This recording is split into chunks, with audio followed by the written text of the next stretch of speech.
యోబు గ్రంథం 14 అధ్యాయంలో స్టక్ అయింది.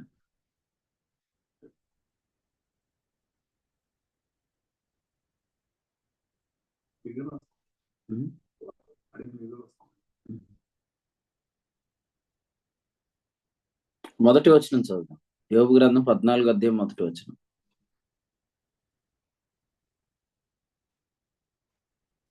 స్త్రీ కనిన కొద్ది దినముల వాడే మిక్కిలి బాధనొందును.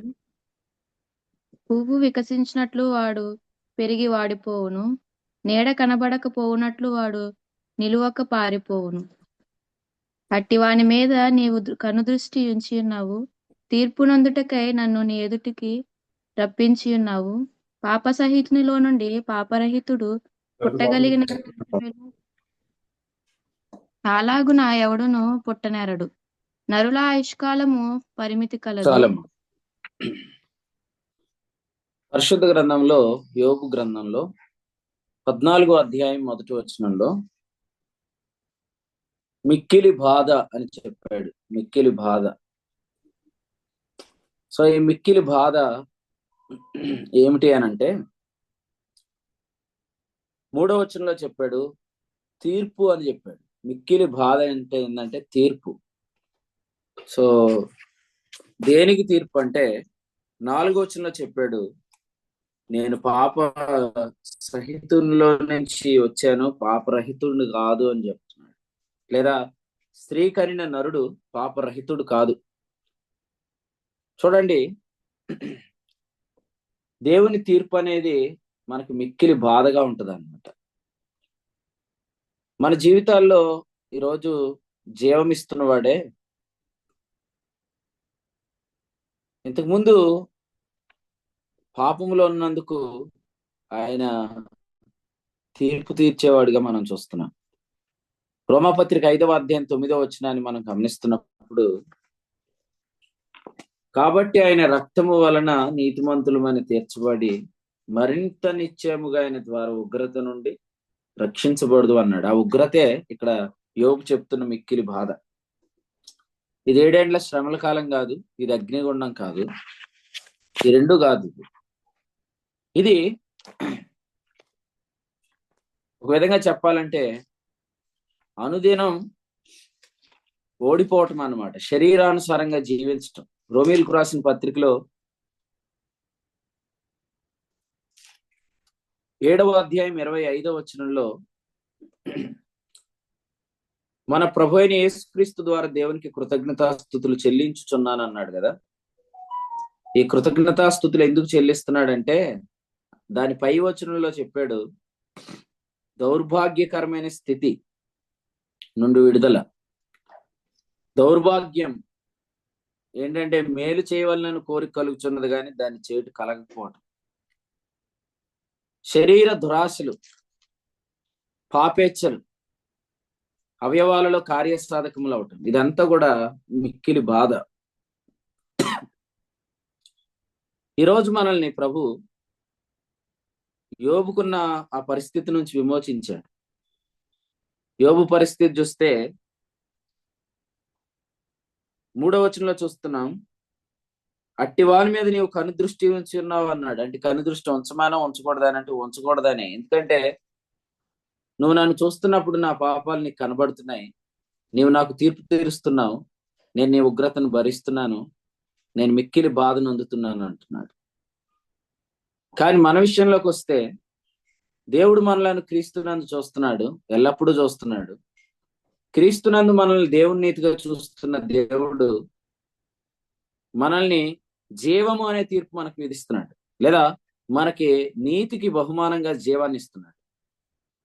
ఈ జీవాన్నే గొప్ప రక్షణ అని చెప్పాడు. రోమాపత్రిక 5:9 ఏమన్నాడు? రోమాపత్రిక 5:9 ఏమన్నాడు అంటే నిశ్చయముగా రక్షించబడదాం అన్నాడు కదా. దీని హెబ్రీ పత్రిక 2:3 గొప్ప రక్షణ అన్నాడు.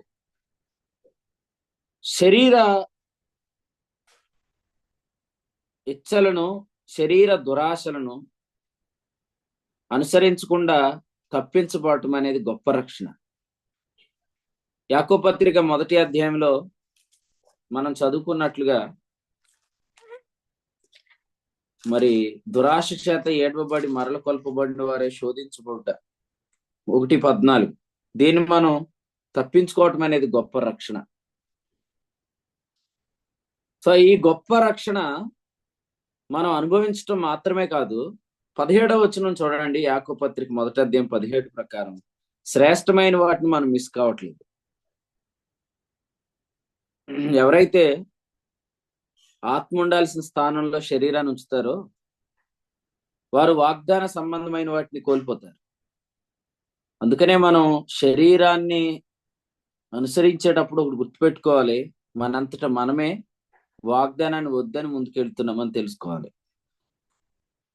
శరీరాన్ని అనుసరించేవారు వాగ్దానాన్ని కోల్పోతారు.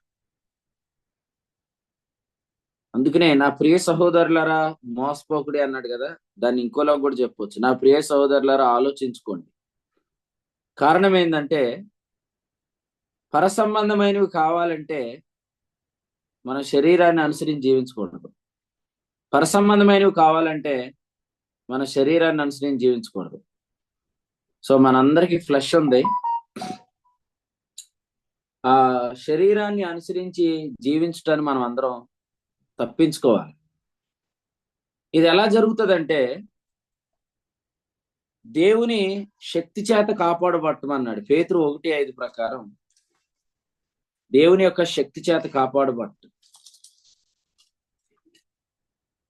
సో ఈ దైవశక్తి చేత భద్రపరచబడుట అను రక్షణ అను జీవం, ఇది మనకు తీర్పు.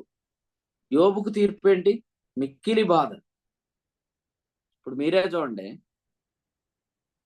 మనం చాలా ఫెయిల్ అవుతున్నాం అనుకోండి, మనల్ని పై ఆఫీసర్స్ గమనిస్తున్నారు అనుకోండి, మనం ఏం కోరుకుంటాం? వాళ్ళ కంట మనం పడకూడదు. వాళ్ళ కంట పడితే మనం ఎప్పుడు జడ్జిమెంట్లోకి వస్తాం, వెంటనే ఆ జడ్జిమెంట్ తర్వాత పనిష్మెంట్లోకి వస్తాం. కానీ ఇక్కడ చూడండి, దేవుడు మనల్ని ఎల్లప్పుడూ చూడాలని కోరుకుంటున్నాం. ఎందుకంటే మన విషయంలో జడ్జిమెంట్ ఏంటి? జస్టిఫికేషన్. పనిష్మెంట్ ఏంటి? సాల్వేషన్. వాస్తవంగా పనిష్మెంట్ అంటున్నానంటే అర్థం అవడానికి చెప్తున్నాను.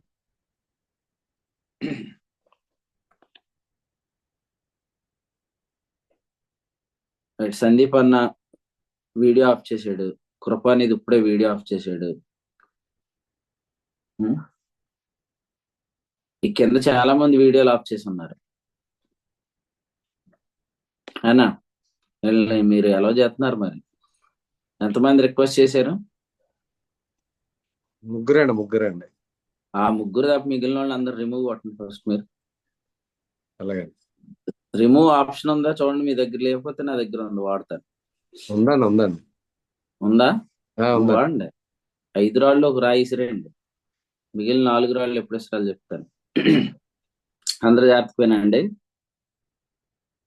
వీడియో ఆన్ చేసుకొని వినేవాళ్ళే వాక్యం బాగా వింటారు, మిగిలిన వాళ్ళు ఎవరు వినరు.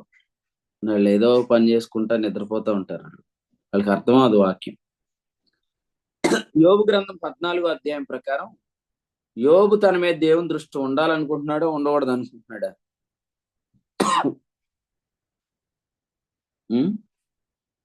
శ్యాంబాబు అన్న,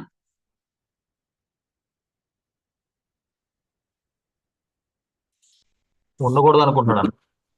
ఉండకూడదు అనుకుంటున్నాడు. మీరు వాక్యం వింటే ఆన్సర్ చెప్పేస్తారు వెంటనే, వాక్యం వినట్లేదు.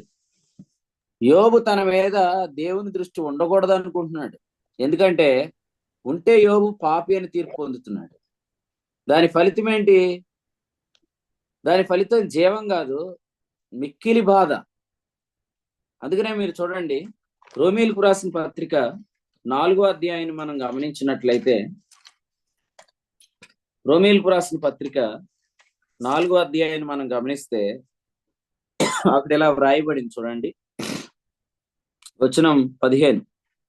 ధర్మశాస్త్రము ఉగ్రతను పుట్టించును, ధర్మశాస్త్రం లేని ఎడల అతిక్రమమును లేకపోవును అని చెప్పాడు.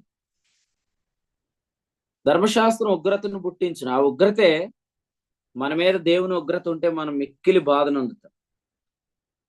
మాత్రమే కాదు, దీని ఎఫెక్ట్ మన శరీరంలో కూడా ఉంటుంది. ఎందుకంటే ఈరోజు మనం రక్షణను ఎక్కడ అనుభవిస్తున్నాం? జీవాన్ని ఎక్కడ ఎక్స్పీరియన్స్ చేస్తున్నాం? మన లైఫ్ లోనే కాదు, మన శరీరంలో కూడా ఎక్స్పీరియన్స్ చేస్తున్నాం. దాని ఎఫెక్ట్ ఎట్లా ఉంటుందంటే in the form of feeling, స్వస్థత. కాబట్టి ఉగ్రత ఎలా ఉంటుందంటే రోగంగా ఉంటుంది. నా నడుము తాపముతో నిండి ఉన్నది అన్నాడు, నా శరీరం క్షీణిస్తుంది అన్నాడు. సో ఇవన్నీ కూడా దైవోగ్రత క్రింద ఉండే వ్యక్తి యొక్క అనుభవాలు. కానీ మలాకి 4:2 ఏముంది? ఆయన రెక్కల క్రింద మనకు ఆరోగ్యం కలుగుతుంది ఈరోజు. సో ఎగ్జాక్ట్లీ అపోజిట్ అన్నమాట. అప్పుడు ఉగ్రత క్రింద ఉన్నవారికి కలిగే అనుభవాలకి, ఇప్పుడు రక్షణ క్రింద ఉన్నవారికి కలిగే అనుభవాలకి చాలా వ్యత్యాసం ఉంది. యోబు ఏం కోరుకుంటున్నాడు? పాప సహితుల్లోంచి పాపరహితుడు పుట్టాలంటున్నాడు. పాప సహితుల్లోంచి పాపరహితుడు పుడతాడా? పుట్టడు. కాబట్టి ఇంకెప్పటికీ మానవునికి తప్పదు అనుకుంటున్నాడు. కానీ ప్రభు అయిన యేసుక్రీస్తునందు విశ్వాసం ఉంచిన వాడు క్రొత్తగా జన్మిస్తున్నాడు. దివ్య నైట్ అవుటా లాంగ్ లింక్ ప్రేయరా రాత్రి అంతా? చూడండి, యోహాను సువార్త 3వ అధ్యాయంలో ఏమన్నాడు? క్రొత్తగా జన్మించుట. దీనినే యోహాను సువార్త 3వ అధ్యాయం 16వ వచనంలో దేవుని అద్వితీయ కుమారుడైన యేసుక్రీస్తునందు విశ్వాసం ఉంచుట. ఇలా విశ్వాసం ఉంచిన వాడు నూతనంగా జన్మిస్తున్నాడు. పాపరహితుడుగా, నిర్దోషిగా, నీతిమంతుడుగా, పరిశుద్ధుడుగా, సంపూర్ణుడుగా, అంగీకరించబడిన వాడుగా. దీని ఫలితం ఏంటి? ఈరోజు దేవుడు మనల్ని చూసిన ప్రతిసారి ఆయన గ్రేస్ ఇస్తున్నాడు. రోమా 5:21 నీతి ద్వారా కృప. రోమాపత్రిక 5:9 నీతి ద్వారా రక్షణ. రోమాపత్రిక 5:9, 5:10, 5:21 మనం చూస్తున్నాయి. దేవుడు మనల్ని ఇప్పుడు చూస్తున్నప్పుడల్లా కూడా ఆయన లైఫ్ ఇస్తున్నాడు. లైఫ్ అంటే వాగ్దానం వల్ల జీవించుట, విశ్వాసం వల్ల జీవించుట. తద్వారా మనం శరీరాన్ని తప్పించుకుంటున్నాం. లేదా ఇలా చెప్పాలంటే శరీరమును అనుసరించడం వల్ల లోకమందున్న భ్రష్టత్వాన్ని తప్పించుకుంటున్నాం. ఈరోజు లోకం అనుభవిస్తుంది ఏంటో తెలుసా? రోగాలు, బలహీనతలు, కాలానికి ముందే చనిపోవటం. కొరింథీయులకు రాసిన మొదటి పత్రిక 11వ అధ్యాయంలో 32వ వచనంలో లోకముతో పాటు మనకు శిక్షావిధి అన్నాడు. చూసారా? లోకముతో పాటు మనకు శిక్షావిధి ఏంటి అనుకున్నారు? 30వ వచనంలో మనం చూస్తున్నాం. కలగకూడదు అంటున్నాడుగా. శిక్షావిధి ఏంటంటే బలహీనులు, రోగులు చాలా మంది నిద్రించారు. కాబట్టి పాపిగా దేవునికి కనబడితే, దైవోగ్రత క్రింద ఉంటే అది మనకు రోగాలు, బలహీనతలు, కాలానికి ముందే మరణం, ఇవన్నీ ఇందులో ఉన్నాయి. శరీరెచ్చలు తప్పించుకోలేం, దురాశలు తప్పించుకోలేం, శోధన తప్పించుకోలేం, లోకమందున్న భ్రష్టత్వంలో పడిపోతాం. ఈరోజు ఇవన్నీ తప్పుతున్నాయి. కారణం ఏంటంటే కాబట్టి ఆయన రక్తం వలన ఇప్పుడు నీతిమంతులముగా తీర్చబడి మరింత నిశ్చయముగా ఆయన ద్వారా ఉగ్రత నుండి రక్షించబడుదుము అన్నాడు.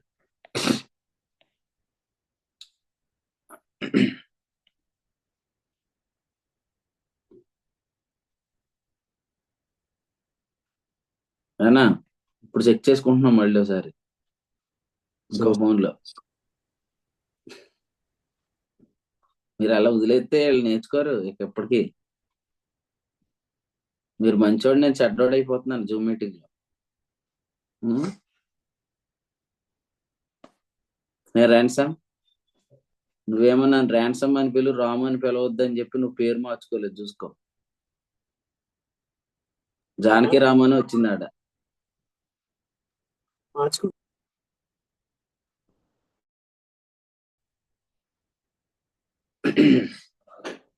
రైట్, వినండి.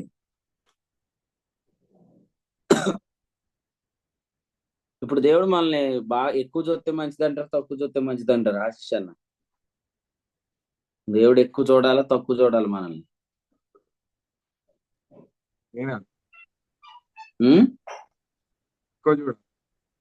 ఎక్కువనే చూడాలి. ఎందుకు ఎక్కువనే చూడాలి?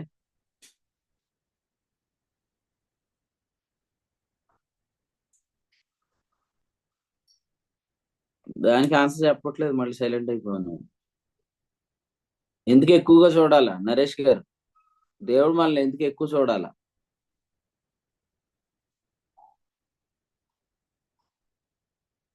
నా వాయిస్ 10 నిమిషాలకు వస్తుందండి, 10 నిమిషాల తర్వాత ఫోన్ ఆడియో నొక్కుతున్నారు. ఏమండి, వినపట్లేదా? దేవుడు మనల్ని ఎందుకు ఎక్కువ చూడాలి? మరి ఆ ముక్క చెప్తాక అంతసేపు నొక్కారేంటండి? భువనశ్రీ అన్న, దేవుడు మిమ్మల్ని ఎక్కువ చూస్తున్నాడా తక్కువ చూస్తున్నాడా? ఫుల్ చూస్తున్నాడు. ఫుల్ చూస్తున్నాడు. ఎందుకంటే యేసు ప్రభు దేవుని ఎదుటే ఉన్నాడు మన పక్షంగా. ఎల్లప్పుడూ దేవుడు చూస్తున్నాడు మనల్ని. అదే పాపంలో ఉన్నవాడిని అలా చూస్తా ఉంటే పాపంలో ఉన్నవాడు ఏమవుతాడు? మిక్కిలి బాధను పొందుతాడు. ఏమైపోతాడంటే వాడిపోతాడని చెప్పాడు. చూడండి, మనం చదివిన వచనంలో, యోబు గ్రంథంలో మాట్లాడిన వచనం చదవండి ఒకసారి. స్త్రీ కనిన నరుడు అని మాట్లాడితే ఏం చెప్పాడు అక్కడ? భూమి వికసించినట్లు ఆ వాడు పెరిగి వాడిపోను. ఆ వాడిపోవును అంటే దాని అర్థం ఏంటి? ఎండదెబ్బ, ఉగ్రత అన్నమాట. ఎండదెబ్బ. యాకోబు పత్రికలో చెప్పినట్లుగా సూర్యుడు ఉదయించి వడగాలి కొట్టి గడ్డిని మార్చివేయగా దాని స్వరూప సౌందర్యం నశించును. 11వ వచనం. అలాగే ధనవంతుడు తన ప్రయత్నములలో వాడిపోతాడు. ఇప్పుడు మనం ప్రయత్నాలన్నిట్లో 100% సక్సెస్ అవుతాం. ఎందుకంటే మనం ఆయన రెక్కల క్రింద ఉన్నాం కాబట్టి. చెప్పాడా లేదా? మొదటి కీర్తనలో ఏమన్నాడు? నీటి కాలువలో ఎవరు నాటబడిన వారం ఏం చెప్పాడు? అతడు చేయనిదంతయు సఫలమవుతుంది. అన్ని మోస్ట్ సక్సెస్ అవుతాయి. 39వ అధ్యాయం ఆదికాండంలో యోసేపు చేతిలో సమస్తము సఫలమవటం ఎవరు చూస్తున్నారు? అతని యజమానుడు చూస్తున్నాడు. ఆదికాండం 39వ అధ్యాయంలో యోసేపు చేతిలో సమస్తం సఫలమవుతుంది. 3వ వచనం. అతడు చేయనిదంతే సఫలమవుతుంది కదా. మీరు ఏదైనా చేయటానికి పూనుకున్నప్పుడు అది ఫెయిల్ అవుతున్నప్పుడు మీకేమనిపిస్తుంది? మీరు ఏదైనా చేయాలని అనుకుంటున్న ప్రతిసారి అది ఫెయిల్ అవుతున్నప్పుడు మీకేమనిపిస్తుంది? అదే మిక్కిలి బాధ. యోబు చెప్పిన మిక్కిలి బాధ దేవుడు విధిస్తున్న తీర్పు. ఆయన ఉగ్రత క్రింద, ఆయన ఎండ క్రింద, ఆయన సూర్యుని క్రింద, ఆయన వేడిమి క్రింద మరి ప్రయత్నాలలో వాడిపోవటం అన్నమాట. వినండి, ధనవంతుడు తన ప్రయత్నాలు వాడిపోతున్నాడు. కానీ అన్ని విషయాల్లో మనము చేపట్టిందల్లా ప్రభు సక్సెస్ చేయటం అనేది చాలా అద్భుతమైన విషయం. ముఖ్యంగా ఈ ఉదయకాలం జూమ్ మీటింగ్ అయితే 100% సక్సెస్ అయింది దేవుని కృప వల్ల. ఈరోజు మీరు ఎంతమంది రావటం కూడా చాలా గొప్ప సంగతి. ఎందుకంటే చాలా మందికి ఈరోజు మీటింగ్ ఉందని తెలియదు. రాత్రి సతీష్ అన్న మేము వస్తున్నప్పుడు అన్న ఒక మాట అన్నాడు, రానున్న దినాల్లో మిడ్-నైట్ మీటింగ్ పెట్టిన జనాలు వస్తారన్న అన్నాడు. అంటే ఒక డిస్కషన్ జరిగింది అనమాట. మాకు ఈవినింగ్ సర్వీస్ వల్ల కొంతమంది రాలేరేమో అని సండే సర్వీస్ గురించి మాట్లాడుకున్న సందర్భంలో అందరూ కూర్చొని మాట్లాడుకుంటున్నాం. తిరిగి మేము మళ్ళీ వచ్చినప్పుడు ఈ సందర్భం వచ్చింది, మిడ్-నైట్ పెట్టిన మీటింగ్కి వస్తారు. ఎందుకు మనం సక్సెస్ చూస్తున్నామంటే దీని అంతటికి గల కారణం ఆయన రెక్కల క్రింద మనం ఉన్నాం. అది ఆయన బలిష్టమైన చేతి క్రింద ఉన్నాం కాబట్టి సక్సెస్ చూస్తున్నాం. ఒకవేళ ఆయన బలిష్టమైన చేతి క్రింద ఉండకపోతే మనము చింతించవలసిన అవసరతలు వస్తాయి. పేతురు రాసిన మొదటి పత్రికలో రాయబడిన మాట ఇదే. చూడండి, పేతురు రాసిన మొదటి పత్రిక 5వ అధ్యాయం వచనం 7లో ఆయన మిమ్మును గూర్చి చింతించుచున్నాడు గనుక మీ చింత యావత్తు ఆయన మీద వేయుడి అన్నాడు కదా. దాని పైన వచనంలో 6వ వచనంలో ఏమన్నాడు అంటే బలమైన చేతి. నిజంగా ఆయన బలమైన చేతిని మనం నమ్మకపోతే ఎన్నో టెన్షన్స్ అన్నమాట. ఈ చింతల్లో మన మీద అపవాది కూడా అటాక్ చేసేస్తాడు. 8వ వచనం, వాడి వల్ల వచ్చే శ్రమలు వస్తాయి. 9వ వచనం. ఇవన్నీ తప్పించుకున్నాం కదండి కేవలం ఒకే ఒక్క అనుభవం, యేసుక్రీస్తు రక్తం వల్ల కలిగిన నీతి. కాబట్టి ఈరోజు పాపేచ్చలు తప్పించుకున్నాం మాత్రమే కాదు, ఆరోగ్య విషయాల్లో ఇబ్బందులు తప్పించుకున్నాం, అలాగే ఫెయిల్యూర్స్ తప్పించుకున్నాం, చింతలు తప్పించుకున్నాం, శ్రమలు తప్పించుకున్నాం. ఇదంతా కేవలం యేసు ప్రభు రక్తాన్ని బట్టి. యోబు గ్రంథం 14వ అధ్యాయంలో ఇదేం లేదు చూడండి. మాత్రమే కాదు, ఇక్కడ మాట్లాడుతూ ఏమన్నాడంటే 7వ వచనం, వృక్షము నరకబడిన తర్వాత తిరిగి చిగుర్చుననియు దానికి లేత కొమ్మలు వేయుననియు నమ్మకం కలదు. దాని వేరు భూమిలో పాతదైపోయినను దాని అడుగుమొద్దు మంటిలో చీకిపోయినను నీటి వాసన మాత్రం చేత అది చిగుర్చును. అయితే నరులు మరణమై కదలలేక పడి ఉందరు అన్నాడు. అంటే నిరీక్షణ లేని పరిస్థితి. ఎప్పుడైతే మనము ఆయన ఉగ్రత క్రింద ఉంటామో అది పునరుద్ధానం కాదు, అది పునరుద్ధరణ కాదు. అది పునరుత్థానం కాదు, అది పునరుద్ధరణ కాదు. అది రిజరక్షన్ కాదు, అది రెస్టోరేషన్ కాదు. అంచేత దానిలో మనము మరణాన్నే చూస్తాం కానీ పునరుద్ధానాన్ని చూడం. యెషయా గ్రంథంలో 6వ అధ్యాయం ఆఖరి వచనం చూడండి. యెషయా గ్రంథం 6వ అధ్యాయం 13వ వచనంలో, అట్టి మొద్దు నుండి పరిశుద్ధమైన చిగురు పుట్టును అన్నాడు. అట్టి మొద్దు నుండి పరిశుద్ధమైన చిగురు పుట్టును. యోబు గ్రంథం 14వ అధ్యాయం ప్రకారం దాని అడుగు మొద్దు మంటిలో చీకిపోయినా అన్నాడు. సో ఒక విధంగా చెప్పాలంటే టీవీ మినిస్ట్రీ అనేది అలాగే అయింది. కానీ నిరీక్షణ ఉంది, రిజరక్షన్ ఉంది, దానికి రెస్టోరేషన్ ఉంది. అది తిరిగి లేచిద్ది అనమాట. సో అటువంటి నిరీక్షణ ప్రతి విషయంలో కలిగి ఉండాలి. మనం ప్రారంభించిన ఏ సత్క్రియ అయిన యేసుక్రీస్తు దినం వరకు ఆయన కొనసాగిస్తాడనే నిరీక్షణ మనకు ఉంటే, ఇంతకుముందు మనం చేపట్టినవి ఏవైనా మధ్యలో ఆగిపోయినా కూడా అట్టి మొద్దు నుండి పరిశుద్ధమైన చిగురు పుడుతుంది అనేది మనం నమ్మాలి.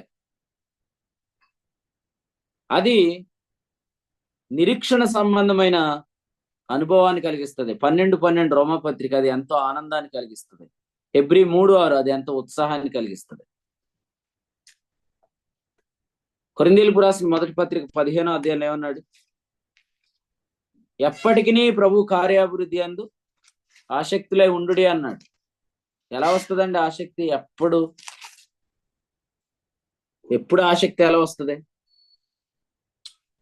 నిరీక్షణ ఉంటేనే. ఇక అయిపోయింది అని అనుకుంటే ఎలాగా? ఆయన లేపుతాడు, రిజరక్షన్ ఇస్తాడు, రెస్టోరేషన్ ఇస్తాడు. లాజరును తిరిగి ఆయన బ్రతికిస్తాడు అనే విశ్వాసం మనకు ఉండాలి. ఆయన బ్రతికించడం మాత్రమే కాదు, ఇంతకు ముందు తనకున్న ప్రతి విధమైన అనారోగ్యం విషయంలో కూడా ఆయన రెస్టోరేషన్ దయచేశాడు. అందుచేత ఈ ఉదయకాలపు వేళ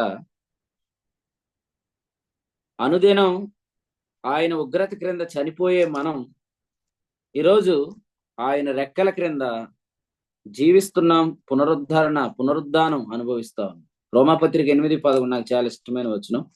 రోమీయులకు రాసిన పత్రిక 8వ అధ్యాయం 11వ వచనంలో ఏం చెప్పాడంటే, చావునకు లోనైన మీ శరీరములు జీవించుట అన్నాడు. దీంట్లో ఇలా కూడా చెప్పొచ్చు, చావునకు లోనైన అవయవాలు జీవించుట. చావునకు లోనైన ప్రతిదాన్ని బ్రతికించాలి. యెహెజ్కేలును ఎక్కడ నడిపించాడు ప్రభు? ఎండిన ఎముకల్లో నడిపించాడు. ఏమని అడిగాడు?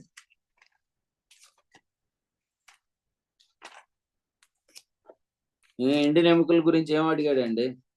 మరలా బ్రతకగలవా? మరలా బ్రతుకుతాయా?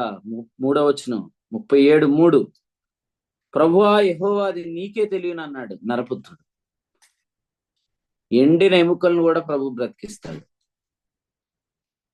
అది చీకిపోయినా అది చిగురుస్తుందనే వృక్షం విషయంలో కాదు నిరీక్షణ, మన విషయంలో మన నిరీక్షణ కలిగి ఉండాలి. ఎముకలు ఎండిపోయినవి, ప్రభు వాటిని బ్రతికిస్తాడు. సో అట్టి నిరీక్షణతో విశ్వాసంతో మాట్లాడడం ప్రారంభించాలి. అటు నిరీక్షణ లేకపోతే మీరు మాట్లాడలేరు, అది మీరు చూడలేరు కూడా.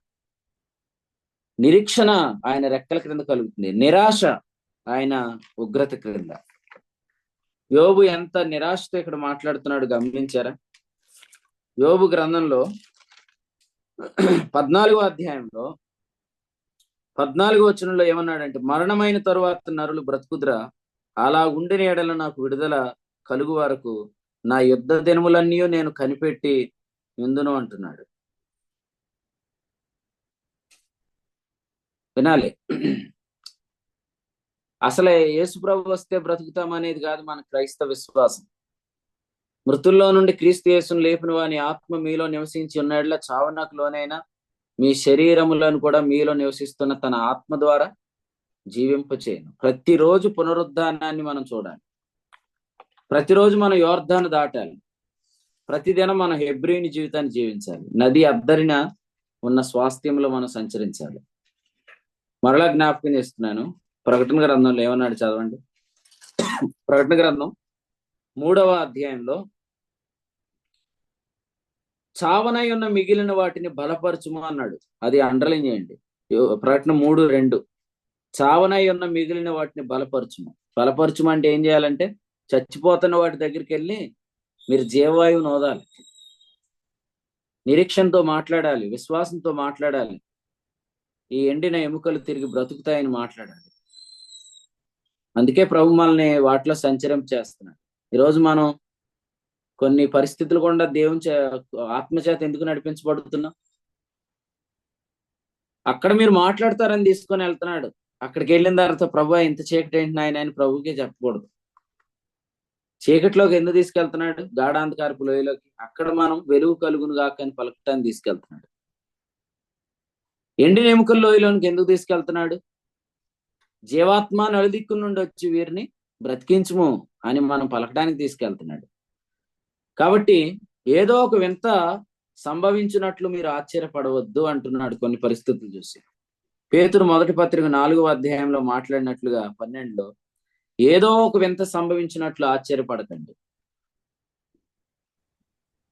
సికింద్రాబాద్ లో లాస్ట్ మంత్ చెప్పిన ఫస్ట్ మెసేజ్ ప్రభు నాకు నన్ను మరలా గుర్తు చేశాడు.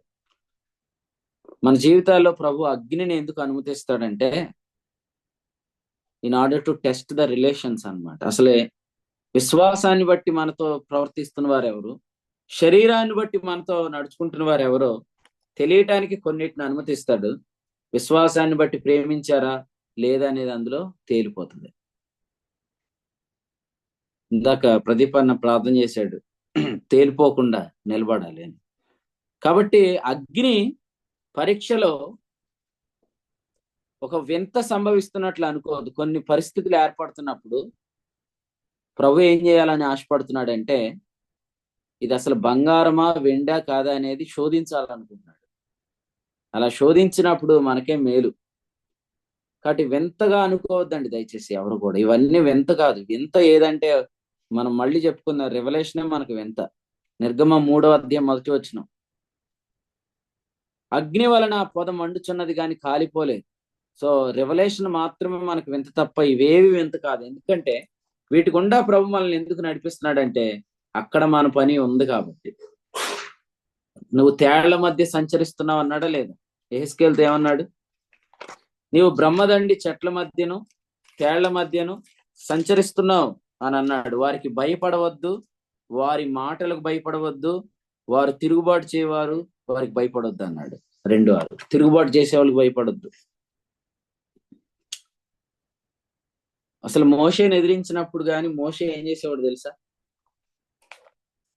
సంఖ్యాకాండంలో 14వ అధ్యాయం మీరు చదవండి. మోషేని ఎదిరించినప్పుడు వారి రియాక్షన్ ఎలా ఉంటుంది చూడండి. 14వ అధ్యాయం సంఖ్యాకాండంలో 4వ వచనం, మనము నాయకుని ఒకరు నియమించుకొని ఐగుప్తుకు తిరిగి వెళ్ళుదామని ఒకరితో ఒకడు చెప్పుకొనగా మోషే అహరోనులు ఇశ్రాయేలు సర్వ సమాజ సంఘం ఎదుట సాగిలపడింది.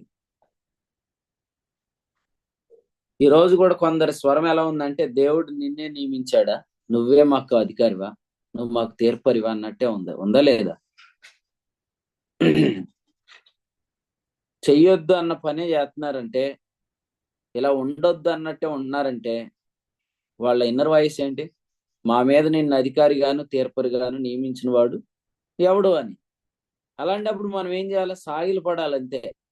ఇక్కడ మనం చూస్తున్నాము యెహోవా మహిమ వారికి కనపడినట్లుగా మనం చూస్తున్నాం.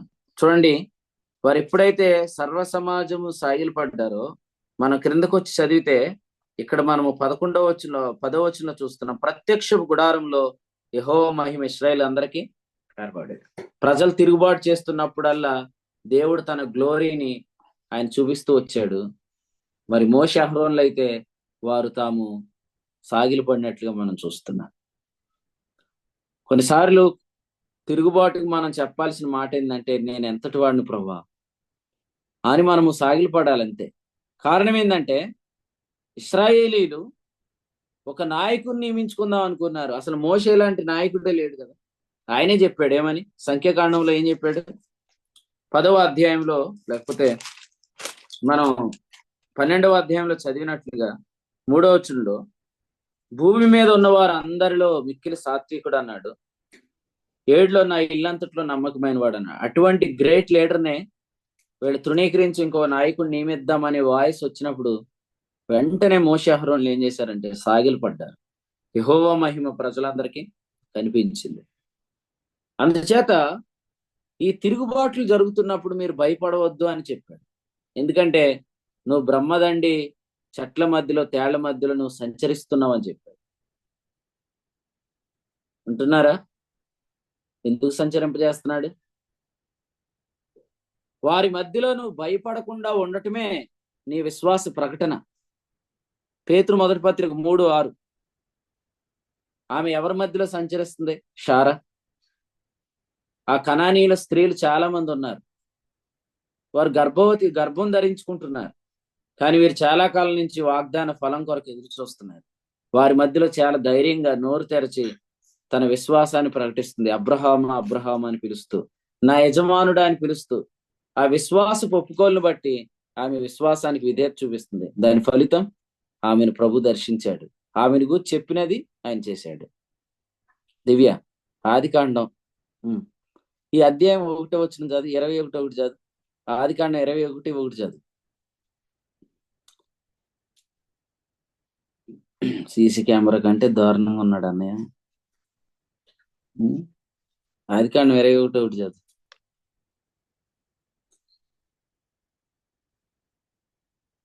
ఎవరో ఒకరు చదవండి. దివ్య అని పేరు మార్చుకోండి. తర్వాత ఒకరు చదవండి ఎవరో ఒకరు.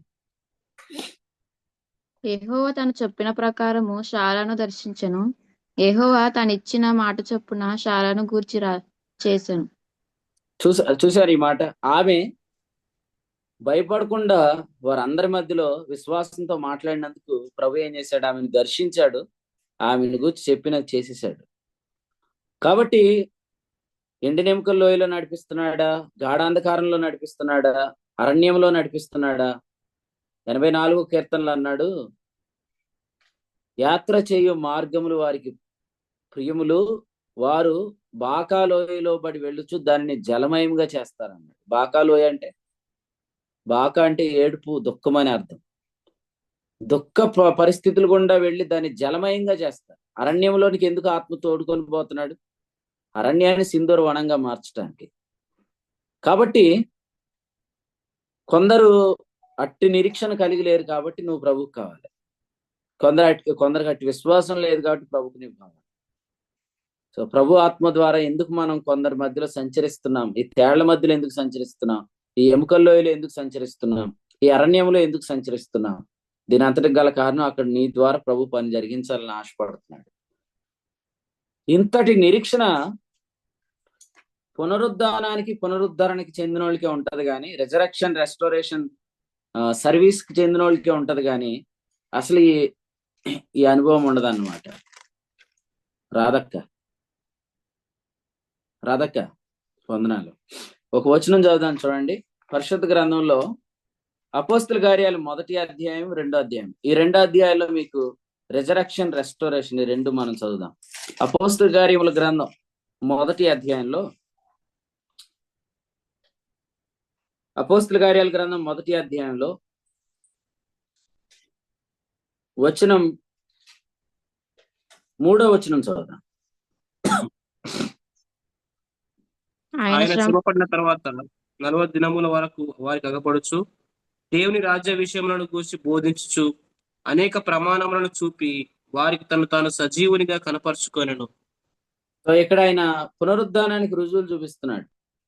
రెజరక్షన్ ఈ అధ్యాయంలో మనం చూస్తున్నాం. రెస్టోరేషన్ చూడండి. ఇదే అధ్యాయంలో 1వ అధ్యాయంలో వచనం 15 చదవండి. ఆ కాలమందు ఇంచుమించు 120 మంది సహోదరులు కూడి ఉండగా పేతురు వారి మధ్య నిలిచి ఇట్లనెను, సహోదరుల ఇందులో 120 తమ్ముడు దొరికేసింది కదరా, మళ్ళీ ఇంకా చదివేస్తున్నా. 120 అంటే రెస్టోరేషన్, 120 అంటే రెస్టోరేషన్. 2వ అధ్యాయం 41వ వచనంలో ఆ 120 మందికి 3000 మంది చేర్చబడ్డారు. కాబట్టి అపోస్తల కార్యాల గ్రంథంలో రెజరక్షన్ అండ్ రెస్టోరేషన్ ఈ రెండు మనం చూస్తున్నాం అన్నమాట. కానీ యోబుకి అట్టి నిరీక్షణ లేదన్నమాట. మనం మొద్దు నుండి చిగురు వస్తుందని విన్నాం కదా, అసలు ఆ చిగురు ఏం చేస్తుందో కూడా చదవండి. జకరియా గ్రంథం, జకరియా గ్రంథంలో నుంచి మరొక వాక్యం చదువు. మీకు నిరీక్షణ అనే అంశం మీద ఇంకో పాయింట్ కూడా చెప్తాను. జకరియా గ్రంథంలో 6వ అధ్యాయం చూడండి, 6వ అధ్యాయం 12వ వచనం. అతనితో ఇట్లను, సైన్యములకు అధిపతియగు యెహోవా సెలవిచ్చినదేమనగా, చిగురు అను ఒకడు కలడు, అతడు తన స్థలములో నుండి చిగుర్చును, అతడు యెహోవా ఆలయం కట్టును. చూసారా, యషీ మొద్దులో నుండి వచ్చిన చిగురు అసలే నిరీక్షణ లేనివాడు. ఆ చిగురు విషయంలో యోబు లాంటి వాళ్ళకి నిరీక్షణ లేదు. కానీ ఆ చిగురు అనేవాడు వస్తాడు, ఆలయం కూడా కడతాడు అని చెప్పాడు. ఇంకేం చెప్పాడు? 13వ వచనం చూడండి, అతడు ఘనత వహించుకొని సింహాసనాసీనుడై ఏళ్తాడు. మందిరం కట్టేవాడంటే అది యాజకత్వం, సింహాసనాసీనుడు అంటే అది రాజరికం.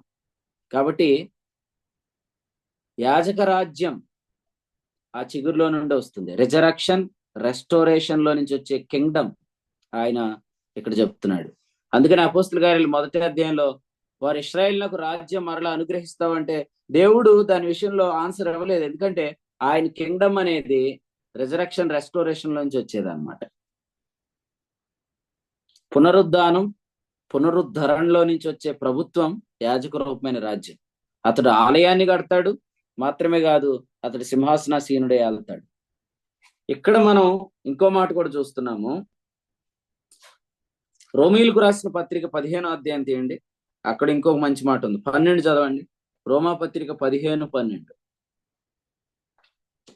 మరియు యెషయా ఇలాగ చెప్పుచున్నాడు, యెషయిలో నుండి వేరు చిగురు అనగా అన్యజనులు ఏలుటకు లేచువాడు వచ్చును, ఆయన యందు అన్యజనులు నిరీక్షణ ఉంచుదురు. చూసారా, కాగా చిగురు అనే దగ్గర నిరీక్షణ అని రాశాడు, చిగురు అనే దగ్గర నిరీక్షణ అని రాశాడు.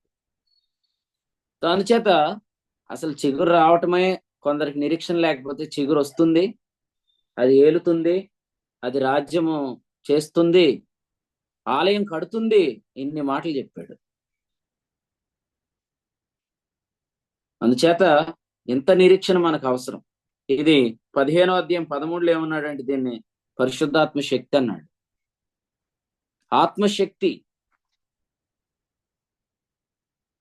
మేము శ్రీనన్న రాజమండ్రి, బాగున్నారా?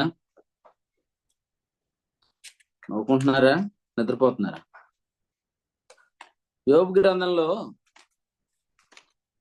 ఇప్పుడు చెప్పండి, వృక్షము చీకిపోయింది అనుకోండి, నీటి వాసన మాత్రం చేత అది చిగుర్చునన్నాడు. మనకే వాసన? సువార్త వాసన. సువార్త వాసన చేత, జీవపు వాసన చేత మన జీవితాల్లో పునరుద్ధానం, పునరుద్ధరణ మాత్రమే కాదు, అందులో నుంచి వచ్చే యాజక రూపమైన రాజ్యం. ఇల్లు కట్టబడుతుంది, సింహాసనం స్థాపించబడుతుంది. 127వ కీర్తన 1వ వచనంలో చెప్పినట్లుగా నిరీక్షణ ఉండాలి. అసలు ఇవన్నీ కూడా ఈరోజు మీ జీవితాల్లో కనిపిస్తున్నాయి.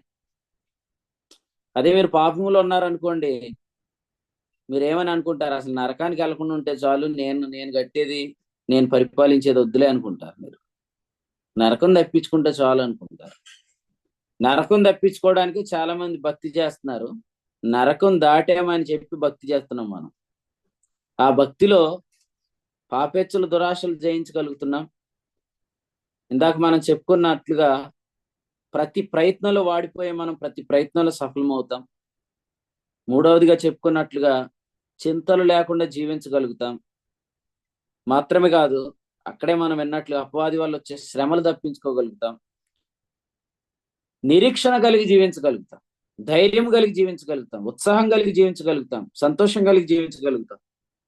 చిగురుకే నిరీక్షణ లేని వారు ఇప్పుడు చిగురు అనువాడు వస్తాడు, అతని యందు అన్ని జనులు నిరీక్షణ ఉంచుతారు.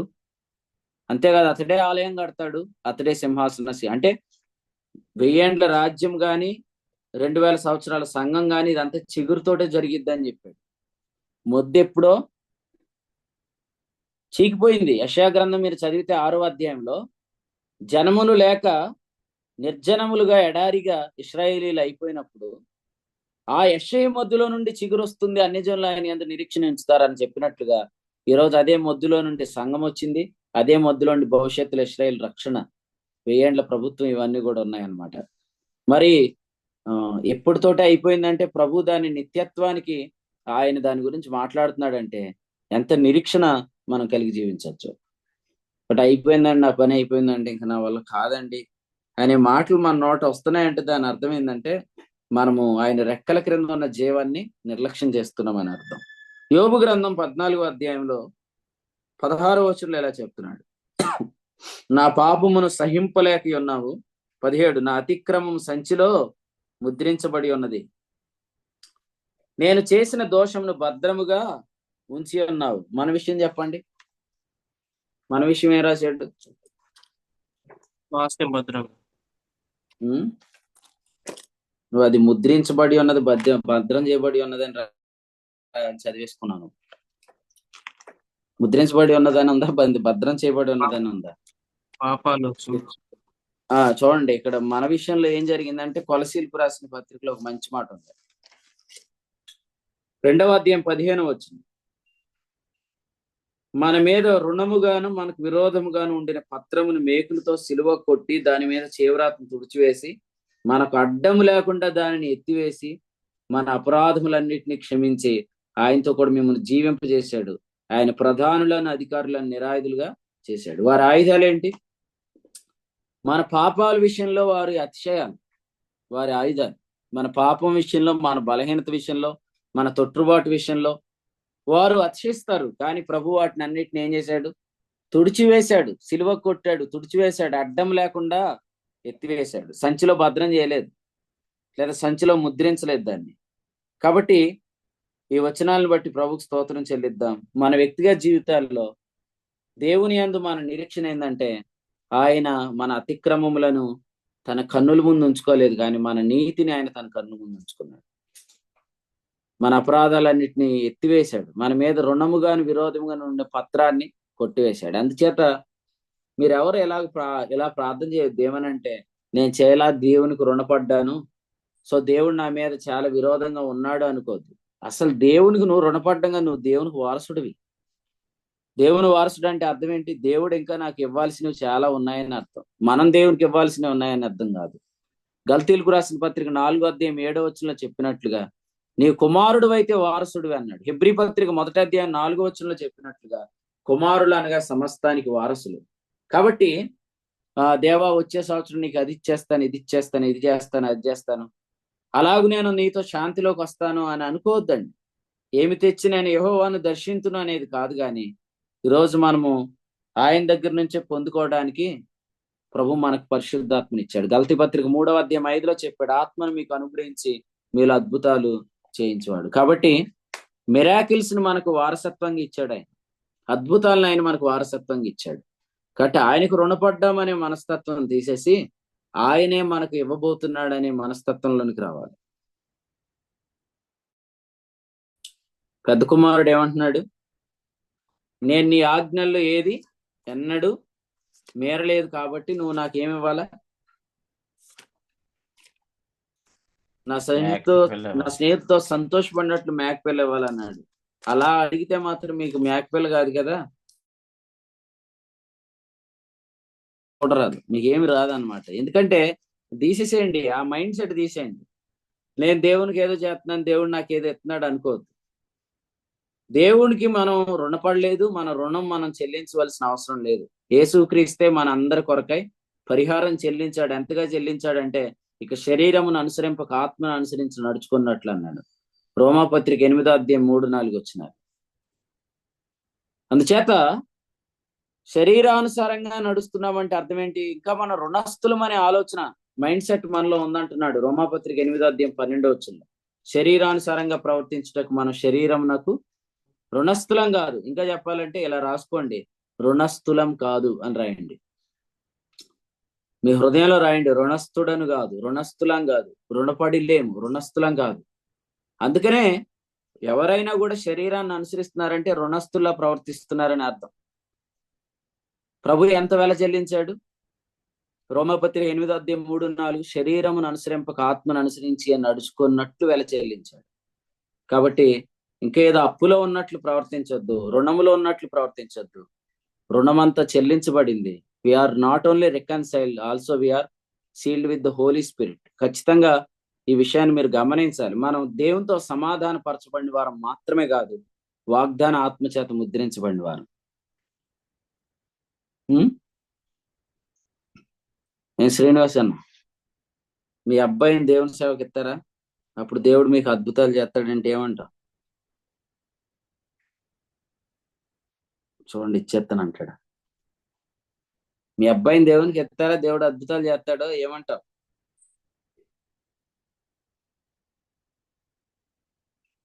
తెలివైనడు మైక్ ఆన్ చేసుకోవట్లేదు.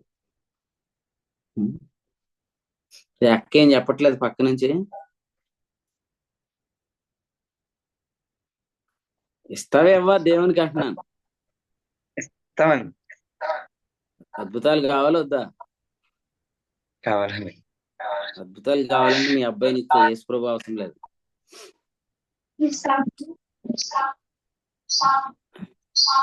మేకా గ్రంథంలో రాశాడు కదా, ఏమని రాశాడంటే, నా జ్యేష్ఠ పుత్రుని నేను నీకు ఇస్తున్నా అని రాశాడు. కాబట్టి మన పిల్లల్ని దేవుడికి ఇస్తే దేవుడు అద్భుతాలు చేయడు. దేవుడే తన బిడ్డను మన కొరకు ఇచ్చాడు. యేసుక్రీస్తు తన జ్యేష్ఠ పుత్రుని, సొంత పుత్రుణ్ణి, జనతైక పుత్రుని, ప్రియకుమారుణ్ణి ఆయన మనందరి కొరకు వెనుదీయక అప్పగించాడు. కాబట్టి మీ పిల్లల్ని ఏమి ఇవ్వాల్సిన అవసరం లేదు. ఎందుకంటే మతంలో ఆలోచన ఉంది, పిల్లల్ని అగ్నిగుండం దాటించడం, పిల్లల్ని దేవుని కొరకు బలి అర్పించడం, ఇదంతా కూడా రిలీజియన్ లో ఉంటది. కానీ ఫెయిత్ లో ఏముంటదంటే, మన పిల్లల్ని దేవునికి ఇవ్వటం కాదు, దేవుడే మనకు తన బిడ్డను అనుగ్రహించాడు, తన కుమారుని మనకి ఇచ్చాడు. యెషయా గ్రంథం 9:6. అందుకని కొంతమంది చిన్నప్పుడే వీడిని సేవకు అనుకున్నానండి అంటారు. అప్పుడు ఎలా అనుకున్నారో ఆలోచించేయండి. ఇచ్చేకండి అమ్మ సేవకి, ప్రార్థన చేయండి. దేవుని సేవా పిలుపు ఉంటేనే ప్రభు పిలుస్తాడు. చిన్నప్పుడే నేను అనుకున్నానండి సేవకి ఇచ్చేద్దామంటే, అప్పుడు ఎందుకు ఇద్దాం అనుకున్నారు? మతంలో మనం ఏమనుకుంటామంటే, ఈ బిడ్డనిస్తే దేవుడు నాకు ఏదైనా చేస్తాడు అనే ఆలోచన. అటువంటి ఆలోచనలు వద్దు. ఎందుకంటే జ్యేష్ఠ పుత్రుణ్ణి దేవుడు మనకిచ్చాడు కదా. ఎందుకనగా తన సహోదరుడు అనేకులలో జ్యేష్ఠుడగునట్లు ఆయన ఎవరిని ముందు ఎరిగానో వారిని పిలిచాను, ఎవరిని పిలిచిన వారు నీతిమంతులుగా తీర్చిన, ఎవరు నీతిమంతులుగా తీర్చినో వారిని మహిమపరిచినని రోమపత్రిక 8:29-30 రాయబడి. కాబట్టి ప్రియులారా, జ్యేష్ఠ పుత్రుని దేవుడు మనకి ఇచ్చాడు. కాబట్టి మీ జ్యేష్ఠ పుత్రులు, నా జ్యేష్ఠ పుత్రుడు, మీ ప్రియపుత్రుడు, నా ప్రియపుత్రులు దేవునికి ఇస్తే దేవుడు అద్భుతాలు చేసేవాడు కాదు. దేవుడే తన పుత్రుని మనకిచ్చి మన కొరకు అద్భుతాలు చేస్తున్నాడు. ఫైనల్ గా రాత్రి వర్తమానం విన్నారా? హైదరాబాద్ వర్తమానం వినండి. దేవుని సేవ అనేది రక్షణానందంలో మాత్రమే జరుగుతుంది. రేపొద్దున మీ పిల్లల్ని సేవకి ఇవ్వాలన్నా కూడా మీరు రుణం తీర్చుకోవడానికి ఇచ్చేటట్టయితే అది సేవ అవుతుంది. రక్షణ ఆనందాన్ని అనుభవిస్తున్నప్పుడు మీరు ఆ పిల్లల్ని ఎలాగూ పెంచాలో, వారి కొరకు ఏం చేయాలో, ఏమేమి జరిగించాలో అవన్నీ దేవుడు మీకు చెప్తాడు. సో వారిని సేవకి ఇవ్వాలా, సేవకు సహకారికి ఇవ్వాలా అనేది అంతా కూడా దేవుడే మీకు బోధిస్తాడు. బోయాజ్ ఏం చెప్పాడు రూత్కి? నీవు వెళ్ళి బట్ట తీసి పండుకొని వాళ్ళను, నీవు చేయవలసిన దాన్ని అతడు నీకు బోధిస్తాడు. ఫస్ట్ మీరు బిలీవ్ చేయాల్సింది ఏంటంటే, మన పిల్లల్ని ఇవ్వటం ద్వారా, మన ఆస్తులు ఇవ్వటం ద్వారా దేవునికి మనం రుణపడి ఉండము అనే మైండ్ సెట్ తీసేయండి. అప్పుడు మీరు చేయవలసిన దాన్ని ఆయన మీకు బోధిస్తాడు. కాబట్టి కమ్ ఇన్ టు రెస్ట్. మీరు ఫస్ట్ ఈ తప్పుడు నమ్మకాల్లో నుంచి విశ్రాంతిలోనికి రండి. మీరేం చేయాలో దేవుడు దాన్ని మీకు బోధిస్తాడు. తెలివిగా ఆడపిల్లలు వద్దనుకునే వాళ్ళు చేసే ప్రార్థన ఏంటి తెలుసా? నాకు మగబిడ్డనిస్తే నీకు నేను సేవకి ఇస్తానని. ఈ దొంగ ప్రార్థనలు మానేసేయండి ఫస్ట్. ఓకేనా? ఎవరు ఫీల్ అవ్వకండి. కొంతమందికి ఆడపిల్లలు వద్దు అనే సమయాలు వచ్చేస్తాడు వాళ్ళకి వెంటనే. సమయాలు ఎందుకు వచ్చేస్తాడు వెంటనే? ఎందుకంటే ఆడపిల్లల్ని ఎస్కేప్ చేయడానికి. ఆడపిల్ల వద్దు అని చెప్పడానికి వీళ్ళు చేసే ప్రార్థనలు ఏంటంటే, నువ్వు మగబిడ్డనిస్తే ప్రభువా వాడు నీకు ఇచ్చేస్తానంటారు. అంతేగాని నాకు ఆడపిల్లలు వద్దు అనేది మాత్రం యథార్థంగా ఒప్పుకోరు. వాళ్ళకి నిజంగా మగపిల్లోడే పుడతాడు, కానీ ఆడు సమూయేలుకి వ్యతిరేకంగా బ్రతుకుతాడు. ఆడికి నోవాహ్ అని పేరు పెడతాడు. నోవాహ్ ఎప్పుడు ఎక్కడ ఉంటాడు? మందు షాప్ దగ్గరే ఉంటాడు. ఊరు వెలుపల, శిబిరం వెలుపల. ఉం? మా ఊర్లో ఒక కాముందన్నమాట. ఆమె పిల్లల సత్యమ్మ అంటారు. అంటే ఆమెకి పిల్లలే ఎక్కువ, ఇక అందుకని చిన్న సత్యం పిల్లల సత్యమ్మ అంటారు. ఆమెకు అందరికి దానియేలు గారి చేత పేర్లు పెట్టించింది. వాళ్ళ పేర్లు ఏంటంటే నోవాహు, సమూయేలు, దావీదు. అందరూ మందు కొట్టు దగ్గర ఉంటారు. పొరపాటున వాళ్ళు కానీ మనం చూసామంటే మనకు వందనాలు కూడా చెప్పేస్తారు మందు చేసేస్తాం. అందుచేత వాళ్ళని చూసినా చూడనట్టు, అజ్ఞాన కాలాలని దేవుడు చూసి చూడనట్టు. ఎందుకంటే మేము దండగారు వెళ్ళాలంటే ఆ శిబిరం వెలుపల నుంచి వెళ్ళాలి. అందుకని వాళ్ళని చూసినా చూడనట్టు, వాళ్ళు నవ్వుతున్నా వీళ్ళు ఎవరో తెలియనట్టు ఉండాలన్నమాట. లేదంటే వాళ్ళు మనకే వందనాలు చెప్తారు ఆ చేసేస్తాం. అందుచేత మీరు ఆడపిల్లలు వద్దు అని కోరిక కలిగిన వాళ్ళు ఇలాంటి ప్రార్థనలు దయచేసి చేయకండి. ఏమనంటే, నువ్వు నాకు సమూయేలుని ఇస్తావా, నేను నీకు ఇచ్చేస్తాను అంటే. వాడు పుట్టి యూకేజీలో ఫస్ట్ రాగానే మొదలెడతారు, డాక్టర్ అయిపోతాడు మా అబ్బాయి. ఫస్ట్ నువ్వు ఏమని ప్రార్థన చేసావు అవన్నీ మర్చిపోతారు అన్నమాట. సో అంత కృతజ్ఞత లేని బ్రతుకులు మనవి. అందుచేత షారోన్ సిస్టర్ కూడా అబ్బాయి పుట్టాలి అమ్మాయి పుట్టాలని కాకుండా ఎవరు పుట్టినా ప్రభువుకి మహిమ కలగాలని ప్రార్థన చేసుకోండి. కానీ మళ్ళీ ఇంకో పౌలరాజు గారు వద్దు మనకి. ఆల్రెడీ 2 పౌలరాజులు ఉన్నారు, ఇంకొక ఆయన వద్దు. కాబట్టి మీరు కూడా ప్రార్థన చేయండి. ఈ ఉదయకాలం వాక్యంలో వర్తమానాన్ని బట్టి ప్రభుకు స్తోత్రములు. మన జీవితాల్లో ఏది మనం ఇచ్చి దేవునికి రుణం తీర్చుకోకర్లేదు. దేవుడే మన కొరకు తన కుమారుని ఇచ్చాడు. ఆయన చాలా సరిపోడా? ఇట్టి ప్రధాన యాజకుడు మనకు సరిపోయిన వాడు. యేసుక్రీస్తు సరిపోతాడు. పరిశుద్ధాత్మను కూడా ఇచ్చేసాడు. ఆత్మ ద్వారా అద్భుతాలు కూడా జరిగిస్తాడు. మీరు ఉచితంగా వీటన్నిటిని తినండి, త్రాగండి. జీవజలముల నీరును ఉచితంగా పుచ్చుకోండి. రోకలేమి చెల్లించాల్సిన అవసరం లేదు. ఎందుకంటే పేమెంట్ అంత యేసు ప్రభు జరిగించాడు. కాబట్టి ప్రభు ఈ సంవత్సరంగా నువ్వు ఇది చేస్తే నేను మీటింగ్లు పెట్టుకుంటాను, సభలు పెట్టుకుంటాను, పాస్టర్ గారికి ఖర్చులు పెట్టుకుంటాను, పాస్టర్ గారికి ఇది ఇస్తాను అది ఇస్తాను అని మొక్కుబళ్ళు మానేసేయండి. ఆ ప్రార్థన చేయొద్దు దయచేసి. మన ప్రార్థనలు అలా ఉండకూడదు. ప్రభువా నీవు నా కొరకు నీ కుమారుని ఇచ్చావు, ఆయన ద్వారా పరిశుద్ధాత్మని ఇచ్చావు, పరిశుద్ధాత్మ ద్వారా సమస్తానికి నువ్వు ముద్రించావు, వాటిని నాకు బయలుపరుస్తావని నిరీక్షణ కలిగి ఉండాలి తప్ప ఏదో చేస్తే ఏదో చేద్దాం అని మీరు ఎంత మాత్రం దేవునితో ఈ బిజినెస్ లావాదేవీలాగా ప్రార్థన చేయొద్దని ప్రభుపేట తెలియచేస్తూ ఈ ఉదయకాలపు వర్తమానంలో యోబు మిక్కిలి బాధ నొందుతున్నాడు. కారణము ఆయన రెక్కల క్రింద ఆశ్రయం అనేది అప్పటికి వారికి దొరకలేదు. అతి పరిశుద్ధ స్థానంలో ప్రవేశించే మార్గం వారికి దొరకలేదు, కానీ ఇప్పుడు మనకు దొరికింది. కాబట్టి కావలసినంత నెమ్మదిని అనుభవించండి, ఆరోగ్యాన్ని అనుభవించండి, యవ్వనాన్ని అనుభవించండి. దాంతోపాటు శరీర శ్రమలు తప్పించుకోండి. వాగ్దానాల ద్వారా దైవ స్వభావం పాలువారకండి. నిరీక్షణ పెంచుకోండి. ప్రభు మిమ్మల్ని ఎక్కడ నడిపిస్తున్నా కూడా మీరు ఎండిన ఎముకల లోయలో అయినా అరణ్యములో అయినా ఎక్కడైనా కూడా నిరీక్షణ కలిగి మాట్లాడండి. రేపొద్దున మీరు అక్కడ పునరుద్ధానాన్ని చూస్తారు, పునరుద్ధరణ చూస్తారు, అక్కడ రాజ్యాన్ని చూస్తారు. ప్రభు తలంపులు మనందరూ వినికిడిలో దీవించును గాక. ఆమేన్. ఆమేన్. యోబు గ్రంథం 14 అధ్యాయం నుంచి మరొక శ్రేష్టమైన వర్తమానం తన దాసులు వాడుకుని పరిశుద్ధాత్మ సాయంతో అందించిన ప్రభువును స్తుతిస్తూ శ్రేష్టమైన వర్తమానం అందించిన సేవకులకు కూడా కూడిక పక్షం వందనాలు తెలియజేస్తున్నా. ఆదాము అవిధేయత కింద ధర్మశాస్త్రం కింద ఉన్నటువంటి యోబు గారు ఏ విధంగా అయితే ఆయన మిక్కిలి బాధలో దేవుని ఉగ్రత కింద ఉండి ఎండిపోయే అనుభవం ఉన్నటువంటి యోబు గారు, అలాగే మనం ఇప్పుడైతే యేసుక్రీస్తునందు విశ్వాసం ఉంచడం ద్వారా దేవుని యొక్క రెక్కల కిందకు వచ్చినటువంటి విశ్వాసి శరీర దురాశలను పాపేచ్చల నుంచి తప్పించబడి నిరంతరం దైవశక్తి చేత కాపాడబడుతూ గొప్ప రక్షణ అనుభవిస్తున్నటువంటి విశ్వాసి రెండింటికి ఉన్నటువంటి వ్యత్యాసాన్ని ప్రభు యొక్క ఉదయకాల మందు స్పష్టంగా మాట్లాడారు. కాబట్టి మనం నిరంతరం కూడా ఆయన పునరుద్ధాన శక్తితో మనం ఏ పరిస్థితులు గుండా వెళ్ళినా ఎండిలో ఎముకలు బట్టి పరిస్థితుల్లో ఉన్నా అక్కడ కూడా మనం జీవాన్ని ప్రకటించేవారుగా, పునరుద్ధాన శక్తిని ప్రకటించేవారుగా సంచరించాలని, మరి బాకా లోయ అనుభవంలో వెళ్ళినా అరణ్యం అనే ప్రాంతాల గుండా మనం ప్రయాణం చేసినా ఎటువంటి పరిస్థితుల్లో అయినా మనం ఆ పునరుద్ధాన శక్తితో మాట్లాడినప్పుడు అక్కడ తిరిగి ఆ ఎండి ఎముకలు కూడా జీవాన్ని పొందుకుంటాయి. ఎండిపోయిన మూడు లాంటి పరిస్థితుల్లో కూడా మరి చిగురుస్తాయి అన్న విషయాన్ని ప్రభు ఈ యొక్క వర్తమాన ద్వారా మాట్లాడారు. అలాగే మనం దేవుని కొరకు మనం ఏదో చెల్లించాలనేది కాదు, కానీ దేవుడే తన సొంత కుమారుడిని మనకు అనుగ్రహించారన్న విషయాన్ని కూడా ప్రభు ఈ యొక్క వర్తమానం ద్వారా మాట్లాడారు. మరి శ్రేష్టమైన తలంపులు అందించిన సేవకులకు మరొకసారి కూడిపక్షంగా వందనాలు తెలియజేస్తూ, మరి యోబు గ్రంథం నుంచి గతంలో విన్న వర్తమానాలకి ఇప్పుడు వింటున్న వర్తమానాలకి నేను చాలా వ్యత్యాసం గమనిస్తున్నాను. ఎందుకంటే యోబు గారి గురించి చాలా గొప్పగా ఉన్నాం, కానీ ఈ యొక్క అధ్యాయాల నుంచి ప్రభు మాట్లాడుతున్న సంగతులు విన్నప్పుడు చాలా విషయాలు ప్రభు మనతో మాట్లాడుతున్నారు. అందుని బట్టి ప్రభు స్తుతిస్తూ సేవకులు ఈ ఉదయకాలం మంది హయత్ నగర్ లో ఉన్న మరి కాన్ఫరెన్స్ హాల్ చూడడానికి వెళ్తున్నారు. తర్వాత మరి తిరిగి ప్రయాణమై ఉదయకాల ప్రయాణం ఉంది కాబట్టి ప్రయాణం కొరకు సాయంత్రం ఒరిగేడులో అలాగే తణుకులో బైబిల్ స్టడీ కొరకు మరి సకాలంలో దేవుడు చేర్చిలాగా అక్కడ జరిగే 2 కూడికలు కూడా ప్రభు నామానికి భయంకరంగా జరుగులాగా మీకు ప్రార్థనలో జ్ఞాపకం చేసుకోవాలని తెలియజేస్తున్నా. కూడికలు ఇప్పటి వరకు నిలిచి వాక్యమైన ప్రియులు కూడా ప్రభు నాలుగు వందనాలు తెలియజేస్తున్నాను. ఎవరైనా ఈ యొక్క వర్తమానం ద్వారా ప్రేరేపించబడి ప్రార్థన చేయాలని ఆసక్తి కలిగిన వారు ప్రార్థన చేసినట్లయితే మనం కూడిక ముగింపు చేసుకున్నాం.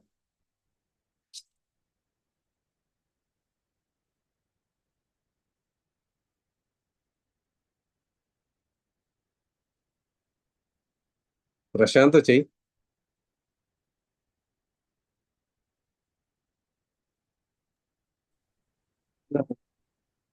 వందనాలు. మహాగణుడు అయిన మా దేవానికి వందనాలు, స్తోత్రాలు చెల్లిస్తున్నాం. ఉదయకాల సమయంలో మరొక శ్రేష్టమైన వర్తమానం ద్వారా మీరు మమ్మల్ని దర్శించి మా హృదయాల్ని ఆదరించినందుకు మీకు స్తోత్రాలు చెల్లిస్తున్నాం. ప్రభు మెదడు దొరికినట్టుగా మా తండ్రి మీ యొక్క వర్తమానం ద్వారా మమ్మల్ని ఆదరించారు, మీకు స్తోత్రాలు చెల్లిస్తున్నాం. నాయన యోబు అంటున్నాడు మిక్కిలి బాధల్లో ఉన్నానని.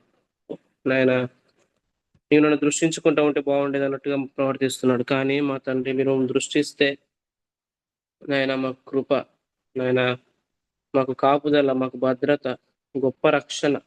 నాయన మీకు స్తోత్రం. మమ్మల్ని ఇటు అనుభవాలు నడిపిస్తున్నందుకు మీకు స్తోత్రాలు. మా జీవాన్ని మీరు భద్రపరిచారు నాయన, మీకు స్తోత్రాలు. మేము ఉగ్రత క్రింద లేము నాయన, నాయన మీ రెక్కల క్రింద ఉన్నాం నాయన. మీరు ఎల్లప్పుడూ మమ్మల్ని చూస్తున్నారు, మా పట్ల కటాక్షాన్ని చూపిస్తున్నారు, కృప చూపిస్తున్నారు నాయన, మీకు స్తోత్రం. మా చుట్టూ అగ్ని వంటి మహాశ్రమలు ఉన్నప్పటికీ నాయన మేము మీ రెక్కల క్రింద ఉన్నాం నాయన. మాకు గొప్ప రెస్టోరేషన్ ఉందని, రిజరక్షన్ ఉందని మీరు చెప్పారు ప్రభు, నీకు వందనాలు. మొద్దులో నుండి చిగురు పుట్టించినట్టుగా నాయన, మరి హేస్కేల్ అయితే బ్రహ్మదని చెట్ల మధ్య తేళ్ల మధ్య ఉన్నప్పటికీ ఎండిన ఎముకలు నాయన జీవాన్ని పొందుకున్నట్టుగా, అలాగే నాయన తిరుగుబాటులో కూడా మోషే విషయంలో యెహోవా మహిమను చూసినట్టుగా, నేను శారా విషయంలో నా తండ్రి తను యజమానుడాన్ని పిలిచినప్పుడు దర్శించబడిన విధంగా మా ప్రభు మీరు మమ్మల్ని రిజరక్షన్ గుండా, రెస్టోరేషన్ గుండా నడిపిస్తున్నందుకు మీకు స్తోత్రాలు నాయన. అనేక ప్రమాణాలు, అనేక రుజువులు చూపిస్తున్నారు, అనేక సూచనలు చూపిస్తున్నారు నాయన, మీకు స్తోత్రాలు నాయన. మరి దేవా మరి మా జీవితంలో తండ్రి అనేక విషయాల్లో చిగురును చూపిస్తున్నారు, మీకు స్తోత్రాలు. ఘనతను కనపరుస్తున్నారు, మీకు వందనాలు చెల్లిస్తున్నాం. గొప్ప నిరీక్షణ గుండా మమ్మల్ని నడిపిస్తున్నారు నాయన. ఈ శ్రమల్ని బట్టి ఏదో వింత సంభవించినట్టు కాకుండా నాయన, రెవల్యూషన్ ఏదో వస్తుందో అదే మాకు వింత అని మీరు మరొకసారి మాతో మాట్లాడారు, మీకు వందనాలు చెల్లిస్తున్నాం.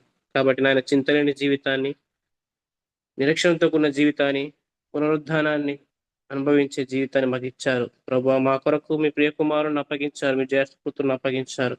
మేము ఎప్పటికీ రుణస్థులమే నాయన. మీకు ఇచ్చి మేము పొందుకునేది లేదు ప్రభు, మీరే మా కోసం సమస్తం ధారాళంగా ఇచ్చారు. మీ ప్రియ కుమారుని అప్పగించారు నాయన. మాకు అన్నిటిని దయచేవాడవై ఉన్నావు ప్రభు, నీకు వందనాలు నా తండ్రి.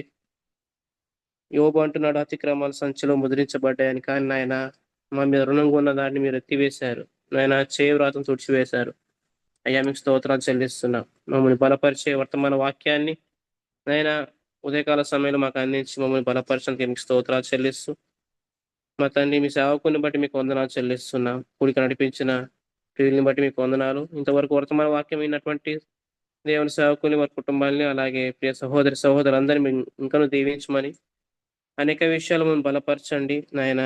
మరి సమాధానకరమైన సంగతులు నిత్యం వింటూ నా తండ్రి, మరి తండ్రి సమస్త సమాధానంతో, నిరీక్షణతో మేము ముందుకెళ్లే కృప అనుగ్రహించమని, ఈ పరిచయం ఇంకనూ విస్తరింపజేయమని స్తోత్రాలు చెల్లిస్తూ, సమస్త మహిమగంత ప్రభలు మీకే ఆరోపిస్తూ యేసుక్రీస్తు ప్రభువు నామంలో స్తోత్రాలు చెల్లించి ప్రార్థించి కూడిక ముగింపు చేస్తున్నాం పరమ తండ్రి. ఆమేన్. అందరికీ వందనాలు. ఆమేన్. ముగింపు ప్రార్థన చేసిన ప్రియులు ప్రశాంత్ గారికి, కూడికలోని ప్రియులందరికీ వందనాలండి. ఒకరికొకరు వందనాలు తెలియజేసుకుని కూడికి ముగింపు చేసుకుందాం. అందరికీ వందనాలండి. అందరికీ వందనాలండి. అందరికీ వందనాలండి. అందరికీ వందనాలు. అందరికీ వందనాలండి. అందరికీ వందనాలండి. పాంప్లెట్ షేర్ చేశారు అందరికీ. అందరికీ వందనాలు. అందరికీ వందనాలండి. అందరికీ వందనాలు. అందరికీ వందనాలండి. అందరికీ వందనాలండి. చెప్తున్నారు చెప్తున్నారు. సార్ ఆగండి, అన్న అయితే చెప్తున్నారు. రాత్రి సాధ్యమంత వరకు చాలా మందికి పాంప్లెట్ షేర్ చేశాను. మీరు కొంచెం అది ఫార్వర్డ్ చేసి ప్రియులందరికీ తెలియచేయండి. చాలా అనేక మంది వచ్చినట్లుగా ఈ సభల కొరకు ప్రార్థన చేయండి. ప్రభు చక్కగా అన్ని ఇంకా జరగాల్సిన పనులన్నిటిలో ప్రభు సహాయించినట్లుగా మీరు అనుదిన ప్రార్థనలో జ్ఞాపకం చేసుకోండి. ఎక్కువ బయట వారు వచ్చేలాగిన ప్రభుని ఎరగని వారు అనేక మంది వాక్యం విని మేలు పొందినట్లుగా ప్రార్థన చేయండి. ఈ సభలో ఒక గొప్ప కార్యాన్ని ఈ సభలో మనం చూసినట్లుగా మీరు ప్రార్థన చేయండి. అంతేనండి. అందరికీ వందనాలండి. వందనాలండి రాజు. అందరికీ వందనాలండి. అందరికీ వందనాలు. అందరికీ వందనాలు. అందరికీ వందనాలండి. అందరికీ